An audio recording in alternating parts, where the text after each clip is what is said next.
The KUH-1 Surion twin-engine amphibious helicopter is being developed by Korea Aerospace Industries.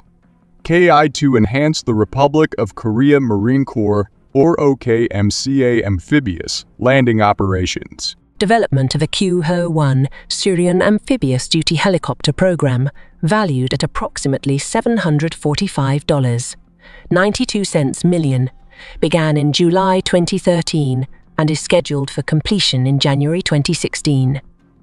KI is expected to produce 40 helicopters, with deliveries scheduled to begin in 2017. The helicopter conducted its first test flight in Sachon, South Gyeongsang Province in January 2015, flown by 2 test pilots and 2 technicians for approximately 30 minutes.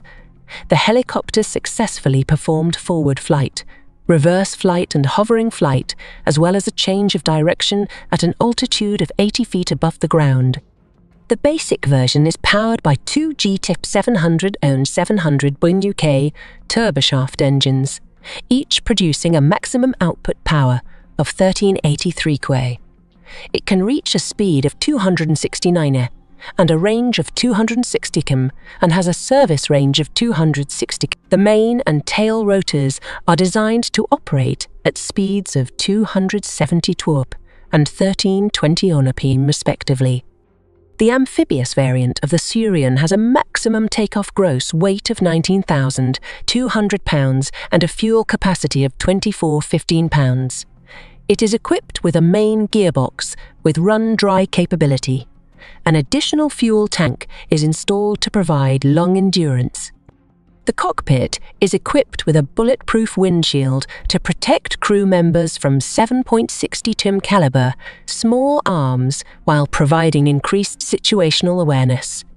The self-sealing anti-explosion fuel tank is designed to withstand 12.7 và 14.5 mm rounds. The amphibious helicopter is equipped with tactical air navigation for en route navigation and landing assistance. Rockwell Collins high-frequency radios, capable of operating at extreme altitudes and temperatures, provide voice communications during amphibious operations. Countermeasures include radar warning receiver or missile warning receiver AIM-OR, and countermeasures dispenser system CMDMDs.